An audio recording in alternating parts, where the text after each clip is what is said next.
हे आमचं घर आहे ते खूप जुनं घर आहे आणि खाली आमचं राहतं घर आहे, वरचं मंदिर आहे जे खाजगी आहे। माझ्या सासऱ्यांनी इथे साईबाबांची मूर्ती स्थापना केलेली आहे। काही वेळात त्यांचा फोन आला की असं असं घराच्या इकडून जात होतो तर असं दिसण्यात आलं की घर फोडलेलं आहे, म्हणून आम्ही ताबडतोब निघून इथे आलो आणि मग पोलीस स्टेशनमध्ये जाऊन आम्ही कंप्लेंट नोंदवली। चोरीला आता देवळात जेवढ्या मूर्त्या होत्या म्हणजे छोट्या छोट्या देवाचे मूर्त्या होत्या, त्या चांदीच्या पादुका होत्या माझ्या सासऱ्यांनी म्हणजे फार लहानपणी त्यांच्या आणलेल्या।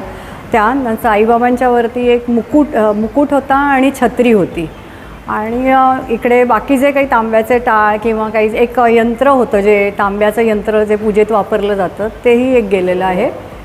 आणि शिवाय खालच्या आता काही खाली भांडी वगैरे ती असतील ती आणखीन बऱ्यापैकी ते आता नक्की बघायला पाहिजे काय काय। पण वरचं समया होत्या, समयाही गेल्या आहेत देवाच्या समोरच्या। तर एवढं साधारण आत्ता तरी म्हणजे पहिल्या अंदाजाप्रमाणे वरचं देवळातलंच जास्ती गेलेलं आहे।